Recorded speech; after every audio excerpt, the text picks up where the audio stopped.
Most of us remember at least a few elements on the periodic table. Nitrogen, oxygen, fluorine, neon, And some of these elements have been grabbing headlines recently. cobalt, nickel, copper, zinc, gallium. Critical minerals, often found a bit further down on the periodic table. Even I don't remember memorizing some of these in high school chemistry class. Antimony, antimony, tellurium. But these minerals are increasingly valuable to the global economy and national security of a lot of countries around the world. US President Donald Trump is even using them as a possible bargaining chip with Ukraine. They're very valuable rare earth. We want what we put up to go in terms of a guarantee. We want a guarantee. And as the economic showdown between the US and China once again heats up, critical minerals are a key battleground. But why are these minerals in such demand? And how does Trump's presidency and his threat of a global trade war affect their supply? Let's dig into it. Pun intended.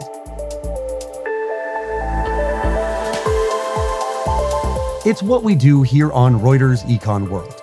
Every week we pick a phrase or buzzword and go deep on the economic principles and ideas driving the biggest news around the world. So this week, critical minerals. I'm your host, Christopher Walljasper, in Chicago.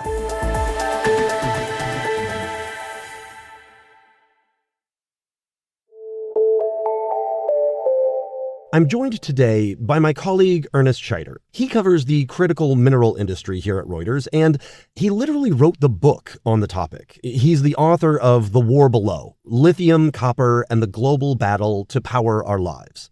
Ernest, thank you for joining me today. Hey, it's great to be with you, Christopher. So to begin with, let's define some terms. When we say critical minerals, what exactly are we talking about? When we think about critical minerals, it might sound like a confusing or wonky term, but basically we're talking about the building blocks for many of the products that we use every single day, many products that are used for national defense, things that are essential really for a country's protection and its economy. And this can run the gambit. They can be things used to make computers or cell phones, electric vehicles, or laser-guided missiles. These are all made with critical minerals, and their production and processing has become extremely important, even more so now in the 21st century, as our global economies are going increasingly electric and are reliant more and more on these materials. And these aren't niche, right? Nearly every single part of the US and the global economies utilizes some type of critical mineral. You don't necessarily have to be a high-tech manufacturer to use it. For instance, the alcohol industry uses aluminum cans. Aluminum is considered a critical mineral. And as we've just seen earlier this month with the recent trade tensions around aluminum and steel, you can see why they're so important, and whoever controls their production and processing really has a leg up. So, especially as we talk about some of these natural resources that are so critical to the renewable energy industry, China is by far the most dominant player in this space. How did that exactly come to be? So China realized in the latter part of the 20th century that our global economy was increasingly using more and more of these critical minerals, and realized that if it invested in the space, as well as invested in universities and encouraging more students to study these areas, that it would help give its economy a leg up in the 21st century economy. And so that's why you have so much manufacturing taking place in mainland China right now, partly because China has invested in mines and processing facilities across the globe and has told manufacturers that, hey, you'll get a discount on buying those vital building blocks if you put your plant inside our country. And so that's been a huge benefit to China. But that's caused some concern among politicians, especially in Western nations. And right now, China is the leading producer for 30 of those critical minerals. And so it's been a huge, shrewd bet on China's part to centralize a lot of that processing within its own borders. How much of China's production of these minerals is domestically mined versus how much comes from these relationships with other nations? As part of China's Belt and Road Initiative, it has invested in mines all across the globe, including in two countries that are really, really rich in two main types of critical minerals. So that's the Democratic Republic of the Congo, which has the world's largest supplies of cobalt, and Indonesia, which has massive nickel deposits. And what we've seen in recent years is that Chinese miners that have operated there have actually increased their production so much that they've been flooding the global market with supplies of these metals. And you sort of just remember economics 101. If the supply of a product increases, the price will most often go down. And we've seen that some of these Chinese miners in the Democratic Republic of Congo and Indonesia have been increasing their production even though they've been losing money. That means that mines that operate in the United States and other Western nations have had to close. There's only one US cobalt mine. Cobalt is used to prevent random explosions in batteries and has uses all across the global economy. But this one mine that the US has for cobalt had to close because of this increasing cobalt production in the Democratic Republic of the Congo. Now, that mine in the United States pays its workers a lot more, has high safety standards, but because it can't make money right now, it's not operating. And so that's a situation that's played out again and again and again across the critical mineral space, that Chinese companies have realized that if they increase production and flood the market, they can push their rivals out of the space. And so it's become this huge tension point right now. And the broader questions around what should a metal cost? Should you be paying more for cobalt that's taken out of the ground in the United States, knowing that it was produced with higher ESG standards? Or should you just buy it from the lowest cost supplier out there? ESG being environmental, social, and governance. So given those market fundamentals, is there a scenario in which U.S. producers could gain a greater segment of the market? Let's have a thought exercise right now, Christopher. Let's just say that you are a metals buyer at a major automaker that's based in the United States. And it's your job to get as much metal as possible so that your auto company can make cars as cheaply and as safely as possible. Are you going to be willing to pay 5, 10, 15% more for nickel, knowing that your ultimate job is to save as much money as possible to make a car that has thousands of parts in there? And so far, what we've seen is that the very people in this hypothetical scenario have been saying that no, we really, really need to focus on the lowest possible cost for these critical minerals. And so there is the tension that I think we, especially as consumers, need to be exploring more. We can talk about our discomfort on one part of the globe controlling the production and processing of these critical minerals, but are we willing to pay more knowing that there's higher standards for how that supply is procured? That's fascinating because we know when a product is boiled down to a basic commodity, whether it be a textile or a food product or a mineral, we're only going to talk cost. Yes. Now, some commodity producers have found ways to elevate their product, right? That kind of justifies a higher price, that justifies a specialty product. I'm thinking organics in grains. Yes, coffee. Exactly, coffee. Is there an example in the critical mineral space of one of these elements that has been able to do that? We're starting to see what I would call green shoots, if you let me mix my metaphors here, where some miners, especially in the West, are starting to say that, hey, if you want security of supply, and if you don't want that supply to be caught up in these escalating trade wars, you're going to have to pay a premium. A great example is graphite. So graphite is the largest metal by volume in a lithium-ion battery. And Quebec in Canada has a lot of graphite. And so we've started to see some graphite miners in that province start to say to their customers, you need to pay us X% more, and you're going to have a guaranteed supply, and it's not going to get caught up in these trade escalations. But even that's not a guarantee, right? I mean, Canada's clearly in Trump's tariff crosshairs. Do industry experts see Trump as a net positive or a net negative for production of some of these critical minerals? I think broadly, President Trump has signaled he's a fan of more domestic production of energy, regardless of the form. And I think the nuance comes in when you think about where most of these reserves are within the U.S. borders, federal land, and how the Interior Department, the Energy Department, and other officials at the U.S. federal level, now that President Trump is back in office again, how they approach this issue, I think, will be interesting in the next few years. that'll have huge implications for whether or not the United States is able to produce more of these critical minerals and also process them. But I would note that a lot of these deposits sit on land that might be considered very sacred by a particular group or ecologically sensitive. And it's very easy for folks to say we don't want one country to control most of the extraction and processing of these critical minerals.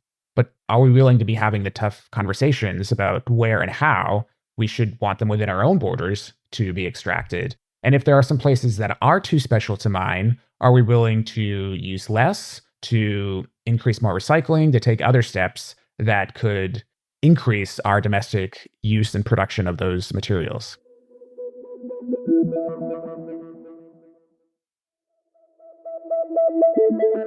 The topic of critical minerals has entered the negotiations around ending Russia's war in Ukraine. Last week, U.S. Treasury Secretary Scott Bessent delivered a draft deal to Kyiv, though Ukraine's President Volodymyr Zelensky says the document doesn't include the security provisions that Kyiv needs to reach an agreement. Sources say the United States is proposing taking ownership of 50% of Ukraine's critical minerals. But what are the minerals present in Ukraine? One of our photographers, Thomas Peter, visited one of the mines at the heart of these negotiations. This graphite mine we went to is in the Kirovohrad region in central Ukraine. It's a region of like plains and rolling hills, and in this very beautiful landscape you have this open pit mine where they extract graphite and descends deep into the earth with dusty roads descending into the depth. Then you have these sort of terraces where they've been digging the ore from the ground. The way they get to the graphite is that they set off explosions to open up the ground to get to the ore. And then the excavators come in, who about the size of a detached family home on big chain tracks, and they will dig up the ore that is then transported to the refinery plant that stands on top of the mine, which was built in 1934. So it's a very old factory that hasn't been refurbished since it was built about 90 years ago.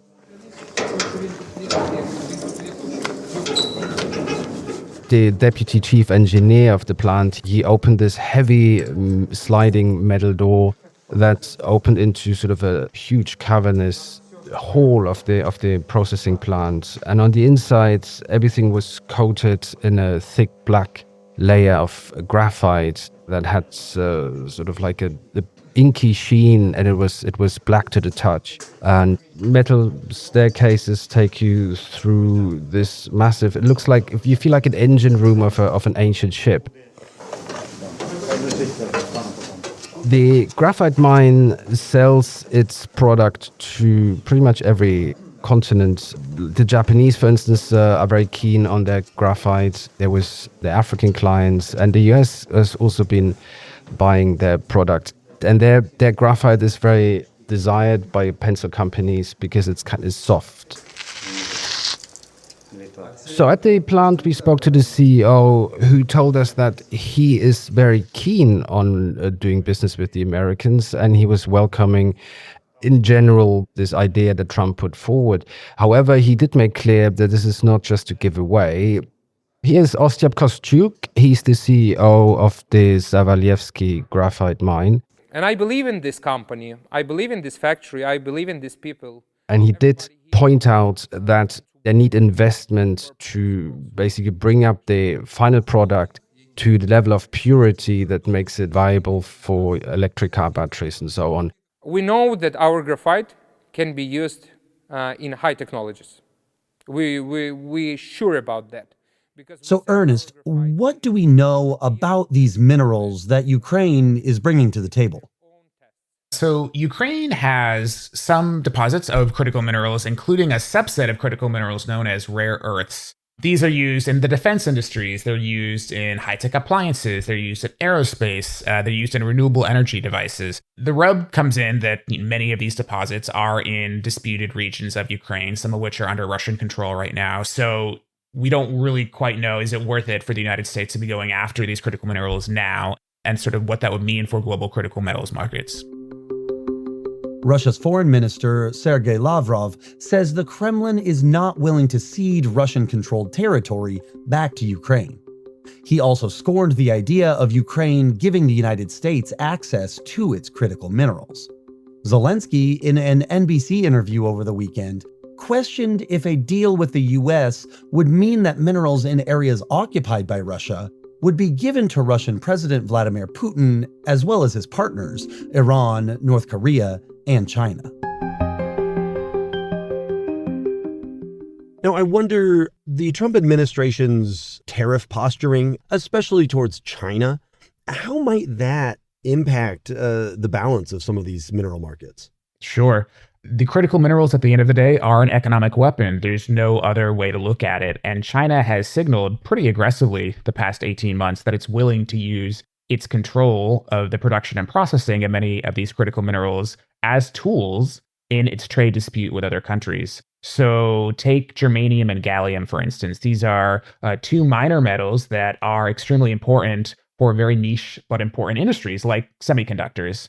China has blocked exports of them to the United States as part of a trade conflict.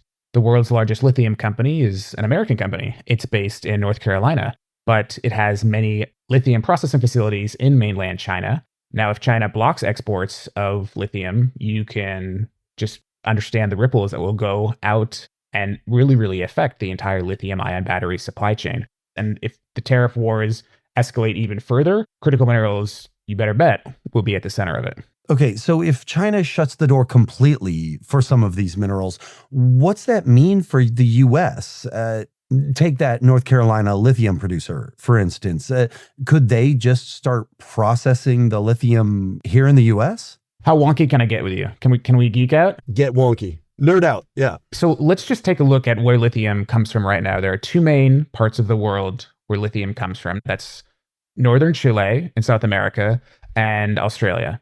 And what is most common right now is that it's shipped to China, and that's processed into a form that can be used to make lithium-ion batteries. If there was huge trade conflict escalation and the United States wanted to guarantee more supply of lithium, it would have to build more lithium refining facilities within its own borders. But if China is flooding the market with cheap supplies of critical minerals, including lithium and nickel and cobalt, it's going to be very, very hard to convince a banker that she or he should write a check to build that refining facility within the US borders. It costs a lot of money to not only take them out of the ground, but then to refine them. And so the United States, as we sit here today, has very little refining capacity for lithium. There's no nickel refinery in the United States right now, and there's no cobalt facility in the United States right now. And those are just 3 of the 50 critical minerals. And it's going to take a lot of money for the United States to catch up with the rest of the world. So it seems as though the fundamentals of these markets are built upon an old system where dominant nations extract resources from others.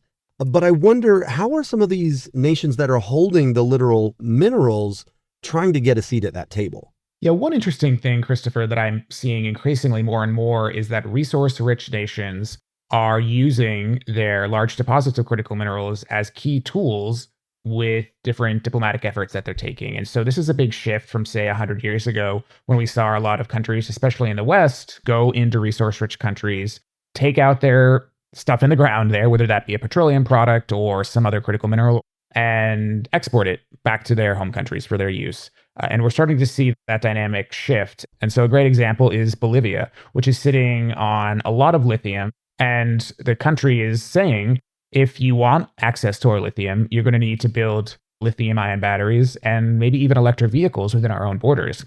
And that is a tall ask for a country like Bolivia, but you can't have the battery without the lithium. And so I'm intrigued as to how this dynamic plays out as we see greater demand for these critical minerals throughout the 21st century.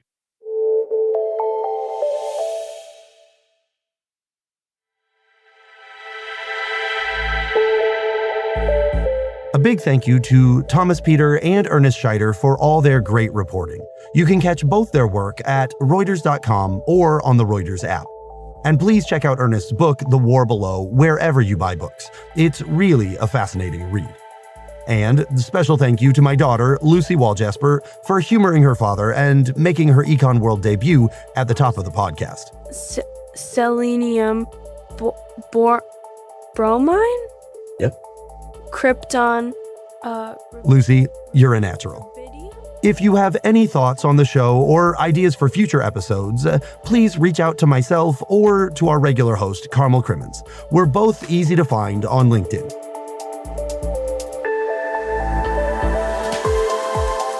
Our podcast team includes Kim Vanell, Gail Issa, Sharon Reichgarson, Jonah Green, David Spencer, and of course myself, Christopher Walljasper. Sound design, music composition, and engineering by Josh Summer, with help from Alex Summer. Our senior producers are Tara Oakes and Carmel Crimmins. Leila DeKretzer is our executive producer. Remember, for all your daily news, check out our weekday show, Reuters World News. You can catch it on the Reuters app or wherever you listen to podcasts.